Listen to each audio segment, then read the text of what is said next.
Yo minasan, seperti biasa kembali lagi bersama channel Sayonara Jiraiya. Video ini merupakan lanjutan pembahasan kita yang kemarin. Tapi sebelum itu, seperti biasa gunakan headset untuk menonton video ini agar suaranya terdengar lebih jernih dan jelas. Serta sediakan segelas kopi serta cemilan untuk menemani kalian dalam menyimak pembahasan di channel ini.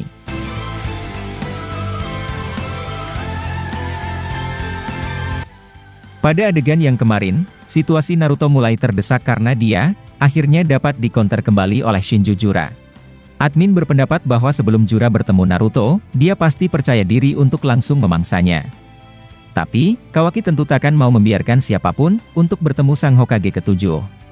Namun dikarenakan Jura dan Kawaki memiliki kekuatan yang sama, dia tentu memiliki akses tersendiri untuk masuk ke dalam dimensi Daikokuten Kawaki. Nah, saat itu terjadi, Naruto pasti akan sadar dan berusaha agar melawan Jura atau memaksanya untuk keluar. Lalu kemudian, adegan akhirnya memperlihatkan seorang Jura yang berhasil mencekik Naruto. Dalam keadaan itu, Naruto sangat terkejut dan mencoba untuk melepaskan diri. Jura berbicara di depan wajahnya dengan berkata, "Kau cukup kuat Naruto, akan tetapi, sekali lagi bahwa aku adalah senjata dari para Otsutsuki. Atau dengan kata lain, seluruh kekuatan yang kalian serta Otsutsuki miliki, itu berasal dari kami para Shinju. Jadi, kau mungkin harus menyadari kelemahan kalian, ketika sedang berhadapan dengan Jubi yang memiliki ego. Sekarang, kamilah yang akan mencoba untuk melawan, dan takkan bisa dijadikan alat lagi. Tapi sebelum itu admin ingin jelaskan kepada kalian, tentang bocoran bahwa cover manga Boruto chapter 7 memperlihatkan gambar Mitsuki.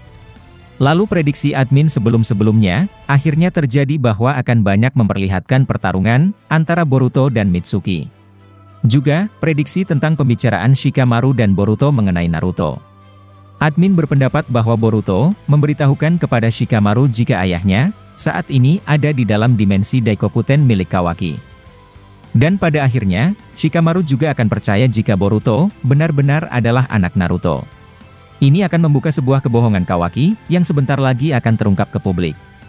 Lalu kemudian, adegan memperlihatkan Gamakichi yang di belakang Jura dan Naruto langsung mengeluarkan lidahnya untuk menyerang Jura. Jura melepas satu tangannya dari Naruto dan mencoba menghentikan lidah dari Gamakichi. Namun saat dia fokus kepada katak itu, tiba-tiba Jura terkejut bahwa lengan kanannya berubah menjadi batu. Akibat refleks karena kaget, Jura melepaskan Naruto dan melihat lengannya itu. Tiba-tiba, Naruto memukulnya dengan keras dan membuat Jura terhempas jauh. Naruto kemudian berkata, "Kau terlalu banyak menyerap energi alam dan tak bisa mengendalikannya, meskipun tubuhmu juga penuh dengan kekuatan itu. Energi alam dari Gunung Myoboku merupakan hal yang berbeda dan dipelajari dengan cara yang khusus." Nah, penjelasan Naruto ini tentu benar adanya karena dahulu, Hagoromo juga pernah mempelajari Sage Mode Katak. Padahal, seluruh tubuhnya telah dipenuhi oleh energi alam yang berasal dari ibunya dan dari gentik Jubi. Hagoromo juga pernah memberikan Naruto dan Sasuke sebuah kekuatan Rikudo yang sumbernya merupakan energi alam. Jadi, Jura tetap tak bisa sembarangan untuk menyerap cakra alam milik Naruto. Jura kemudian bangkit kembali dan memutuskan lengannya tersebut lalu meregenerasi lengan tersebut. Lalu dalam keadaan mengaktifkan Sage Mode-nya, Naruto tak bisa merasakan keberadaan orang-orang di luar dimensi itu. Padahal jika dia dapat merasakannya, maka dia tentu akan mengetahui bila desa Konoha telah diinvasi oleh Sumeaka Kode dan melihat keadaan kedua anaknya. Momen ini pernah Naruto lakukan ketika keluar dari air terjun di Pulau Kura-Kura Raksasa, ketika Perang Dunia Shinobi 4 terjadi. Tapi mungkin, ada alasan misterius mengapa itu tak terjadi di dalam dimensi Kawaki. Kemudian adegan berikutnya, berpindah dan memperlihatkan seorang Ino yang bertanya kepada Shikamaru. Ino yang masih menemani Shikamaru berbicara ke Boruto, penasaran tentang fakta yang dia tak ketahui. Ino berkata, jika dia benar adalah anak dari Naruto, berarti Kawaki adalah dalang utama dari semua ini. Namun, aku tampak tidak melihat jika dia bisa melakukannya seorang diri Shikamaru. Apa aku salah kalau mengatakan bahwa Kawaki tak memiliki kekuatan melakukan semua itu? Shikamaru kemudian menjawab, "Kau benar juga dan itu sebabnya, aku telah lama curiga dengan keanehan itu. Ingatan kita diubah atau ditukar, dan kita melihat jika Kawaki sekarang merupakan anak dari Naruto." Shikamaru kemudian bertanya ke Boruto, apakah yang mereka pikirkan benar atau tidak jika ingatannya diubah. Boruto yang sedang bersih tegang dengan Mitsuki, kemudian berusaha menjawab melalui percakapan Shintenshi no Jutsu. Dia menjawab, Anda benar paman bahwa sekarang, ingatan kalian telah diubah. Tapi, itu hanya berlaku untuk melihatku dan melihat Kawaki. Ini merupakan dalang dari kekuatan dewa, yang Eida miliki dan skalanya, jauh lebih besar dibandingkan kekuatan pemikatnya. Shikamaru dan Ino sontak kaget, setelah pengakuan dari Boruto jika dalangnya, ternyata adalah kekuatan Eida. Shikamaru lalu bereaksi dengan bertanya, kekuatan apa yang Eida gunakan? Boruto menjawab, itu disebut sebagai kekuatan Zeno omnipoten. Pertukaran kehidupan dan ingatan ini, merupakan keinginan dari seorang Kawaki. Dia merasa iri padaku jika aku, bebas melakukan apa saja karena aku anak Hokage. Aku memiliki banyak teman, tanpa mereka perlu curiga bahwa aku adalah orang asing. Kawaki ingin merasakan seperti aku juga paman dan ayahku, menjadi salah satu alasan utama baginya. Shikamaru dan Ino, merasa sedikit tersentuh setelah Boruto, menjelaskan tentang Kawaki yang ingin hidup serba bahagia. Boruto lalu berkata lagi, ayahku belum mati dan dia, disembunyikan oleh Kawaki di sebuah dimensi miliknya.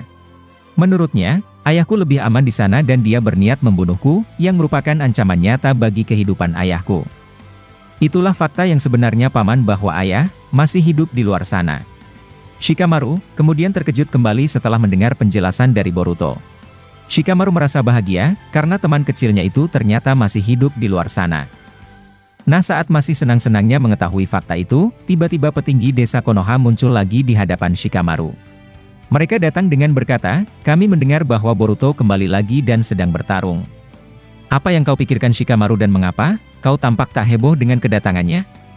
Nah setelah pertanyaan tetua desa tersebut, adegan kemudian beralih kepada Boruto. Saat dia berbicara dengan Hokage ke-8, muncul salah satu shinobi, yang ternyata merupakan sebuah Edo Tensei. Kawaki, Boruto dan lainnya, tampak terkejut melihat kedatangannya. Kawaki berkata, bukankah desa ini telah berjanji bahwa kekuatan itu, takkan lagi digunakan di sini? Mata Kawaki tampak melihat ke arah Orochimaru, dan tentu curiga terhadap sang Sannin tersebut. Orochimaru yang dicurigai oleh Kawaki, kemudian membalas ucapannya dengan berkata, ini jelas-jelas bukan ulahku Kawaki. Kau tak perlu menampilkan ekspresi seperti itu, kepada orang yang benar-benar tak melakukannya. Larangan menggunakan kekuatan ini, sudah diterapkan sejak dulu, ketika Perang Dunia Shinobi telah selesai. Kawaki lalu berkata lagi, meskipun begitu, kau masih menyimpan semua data-data tersebut di kepalamu. Mana mungkin seorang ilmuwan sepertimu, tak lagi mengingat hal-hal semacam itu. Orochimaru tersenyum sambil berkata, aku benar-benar serius Kawaki dan sejujurnya, aku juga tak tahu siapa yang melakukan hal ini. Nah sementara itu, adegan memperlihatkan shinobi Edo Tensei tersebut, mencoba menyerang Boruto menggunakan sebuah pedang. Boruto yang melihat tindakan satu Edo Tensei itu, langsung bereaksi dengan cara menendangnya. Momo-chan dari dalam tubuhnya kemudian berkata, itu adalah jutsu menjijikan yang pernah manusia ciptakan. Menghidupkan kembali orang yang telah mati, lalu digunakan untuk bertarung. Boruto tak menghiraukan ucapan dari Momo akan tetapi, Boruto juga tampak kesal dengan adanya jutsu itu. Orochimaru seketika bergerak, dan langsung menyegel orang itu, menggunakan kekuatan misteriusnya. Tapi, Orochimaru benar-benar tak tahu soal kemunculan satu Edo Tensei tersebut. Jadi jika kalian ingin melihat Edo Tensei kembali digunakan, sepertinya itu tidak mungkin. Karena di era Naruto sebagai Hokage pun, dia telah melarang keras bagi siapapun untuk menggunakan kekuatan tersebut. Adegan lalu berpindah dan memperlihatkan Himawari yang sedang menggunakan Hakekuso untuk mencoba menghempaskan Matsuri. Cara bertarung dari klan Hyuga itu membuat Matsuri merasa tertarik dengan seorang Hima. Beberapa kali, dia kagum bahwa anak kecil itu bahkan lebih berbahaya dibanding tim Shikadai. Konohamaru kemudian berkata, bagus Hima akan tetapi, itu terlalu berbahaya bagimu dan sekarang, biarkan kami yang lebih mengurusnya. Nah di sini, momen pertempuran atau strategi Inoshikacho, akan ditampilkan melawan Shinju Matsuri. Pasti di setiap generasi 3 klan bangsawan Konoha itu, selalu melakukan strategi tersebut. Sudah menjadi rahasia umum bahwa teknik bertarung Inoshikacho, takkan pernah pudar atau hilang dari cerita anime ini. Dan sekarang, generasi Shikadai yang akan menampilkan gaya pertarungan itu. Shikadai berkata, Chocho, kau harus menyerangnya dan membuat Shinju itu, terus menghindar dari seranganmu. Aku akan secara diam-diam, mencoba mengejar bayangan miliknya sementara Inojin, bersiap untuk menggunakan Shintenshi no Jutsu. Adegan lalu kembali kepada Naruto, yang ingin berpindah ke Gunung Myoboku. Akan tetapi, dia benar-benar tak bisa melakukannya dan ini, mungkin ada kaitannya dengan dimensi Daikokuten tersebut. Ada alasan misterius tentang mengapa Naruto tak bisa keluar dari sana. Karena usianya yang tak bertambah tua di dimensi itu, merupakan salah satu hal aneh yang terjadi di dalam dimensi Kawaki. Jadi dengan alasan ini, Naruto tak bisa keluar, karena dimensi itu dibuat untuk menahan pergerakan dari Naruto sendiri. Kemudian setelah momen tersebut, adegan ternyata tiba-tiba telah berakhir di sini. Untuk kelanjutannya, kita akan membahasnya pada video part ke-136 nantinya. Masih banyak prediksi atau hal-hal yang akan terjadi ke depannya, yang bakalan kami bahas tuntas di channel ini. Dan jika kalian suka dengan pembahasan teori maupun fakta di channel kami, jangan lupa untuk selalu stay menunggu dan selalu berlangganan. Sampai jumpa di video selanjutnya dan salam shinobi.